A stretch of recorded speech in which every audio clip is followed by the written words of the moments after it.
Harold Mason was a simple man, a carpenter in a small California town where the days moved slow and the scent of sawdust lingered in the air. He was known for his quiet strength and the gentle way he shaped wood, his hands steady even as the world changed around him. For 40 years he worked with wood, understanding its grain and strength like second nature. Each plank told a story, and Harold listened, learning patience and respect for the material in his care. Retirement brought quiet evenings, but the news showed him a world in chaos. Earthquakes destroying homes, lives upended in seconds. The comfort of his living room was often interrupted by images of devastation flashing across the screen. Each disaster struck a nerve. Harold felt the loss as if it were his own.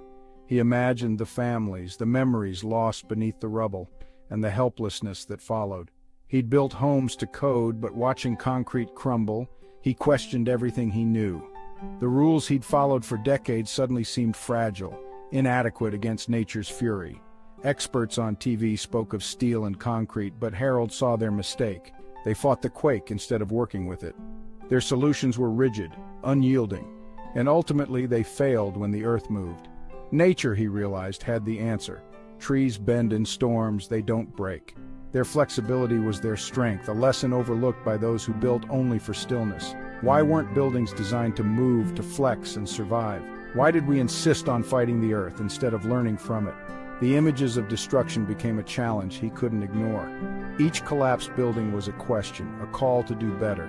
He saw blueprints in the trees outside, lessons in the way branches swayed and bird nests held together. Nature's designs were time-tested, resilient, and full of quiet wisdom. Harold's experience told him that true strength was in adaptability, not rigidity. The best structures, like the best people, could bend without breaking. He'd built hundreds of homes, but now he wondered if the right way was actually wrong. Maybe tradition needed to give way to innovation, to something inspired by the living world. Sitting in his living room, he decided to act. The thought of doing nothing was unbearable. He felt a responsibility to try. He would find a better way to build, a way that could save lives, protect families, and honor the lessons nature offered so freely. The world saw tragedy. Harold saw a puzzle. He believed every problem had a solution, if only you looked at it from the right angle.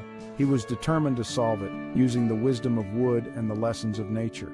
The answers, he felt, were all around him, waiting to be discovered.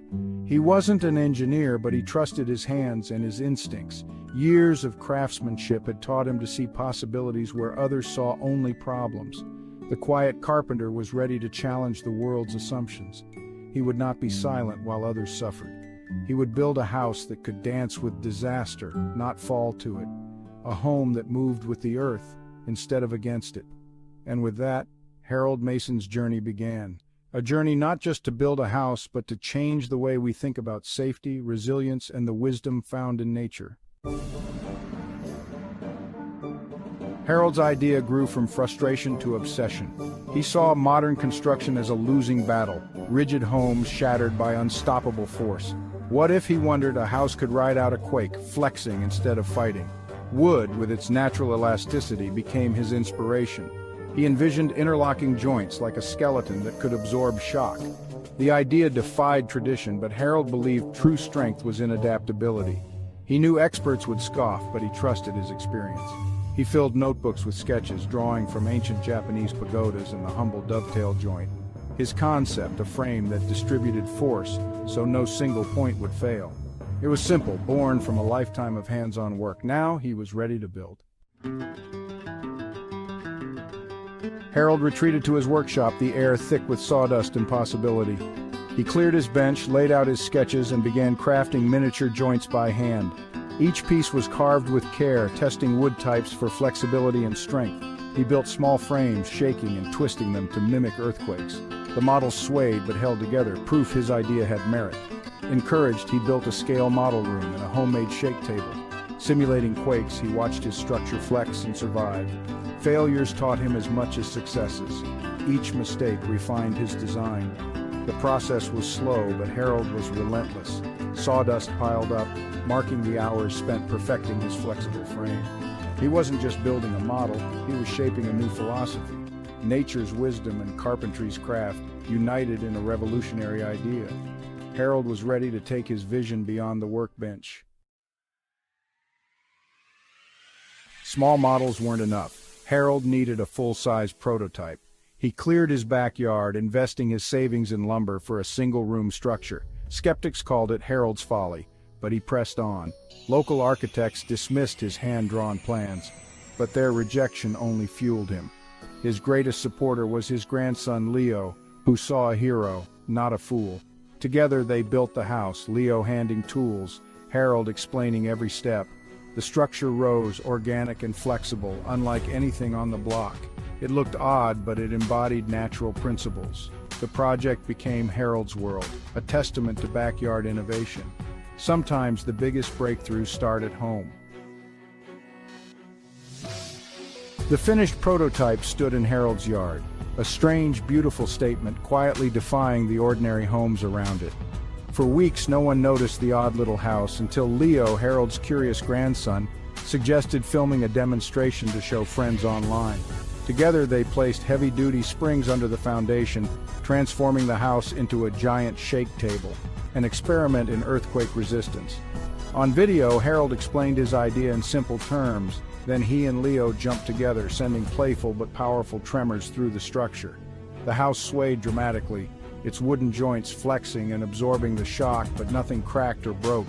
Leo uploaded the clip with the title, "My Grandpa's Earthquake-Proof House," hoping a few people might find it interesting. Instead, it went viral overnight. Millions watched in awe as the little house danced with disaster and survived. Builders, engineers, and people from earthquake-prone regions around the world saw hope in Harold's invention. News outlets and online forums buzzed with excitement, sharing the story far and wide. Harold became an overnight sensation. But the most important viewer was Dr. Kenji Tanaka, a renowned earthquake engineer in Osaka, Japan. Dr. Tanaka saw genius in Harold's low-tech solution: wood, not steel, flexing and absorbing seismic force in a way few had imagined. Inspired, Dr. Tanaka reached out, inviting Harold to Japan to test the invention on a grander scale. The humble carpenter's backyard experiment was about to face the world's toughest test, far from home. One unexpected phone call changed everything for Harold and his family. Suddenly, Harold's idea was no longer just his own. It belonged to everyone searching for safety. The journey was just beginning. Harold's invention was about to go global, carrying hope across continents. The invitation to Osaka felt almost unreal, like stepping into a dream he never dared to imagine. Harold, once just a humble carpenter, was now welcomed as an honored guest by world-class engineers, his reputation preceding him. Dr. Tanaka's team had meticulously constructed a full-scale replica of Harold's house, preparing it for the ultimate test on the E-Defense shake table. Harold shared his unique building methods, teaching the art of interlocking joints and flexible frames, techniques passed down through generations. The Japanese team, already masters of wooden architecture, eagerly embraced his hands-on wisdom, blending their traditions with his innovations. On test day, anticipation filled the air as officials and journalists gathered, watching as sensors were carefully placed all over the house. The massive shake table roared to life, simulating the violent force of a devastating earthquake with incredible precision. The house swayed dramatically, beams flexed and groaned, but remarkably nothing broke or splintered. While conventional buildings would have crumbled under such stress, Harold's design seemed to dance with the tremors and survived unscathed. The control room erupted in cheers and applause, a wave of excitement sweeping through the team. Dr. Tanaka bowed deeply in respect. Harold's method had passed the ultimate test, earning admiration from all present. The carpenter's vision, once doubted by many, was now proven and celebrated on the world stage.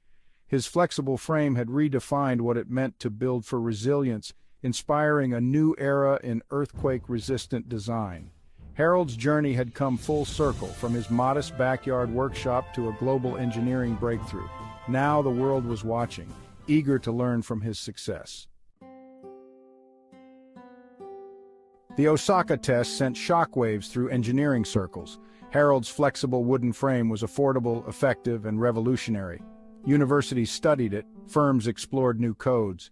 Humanitarian groups saw hope for quake-prone, low-income regions. The Mason method used local wood and basic skills, empowering communities to build safer homes. Pilot programs launched worldwide, adapting the design to local needs. Harold donated his blueprint to the public domain, seeking no profit, only lives saved.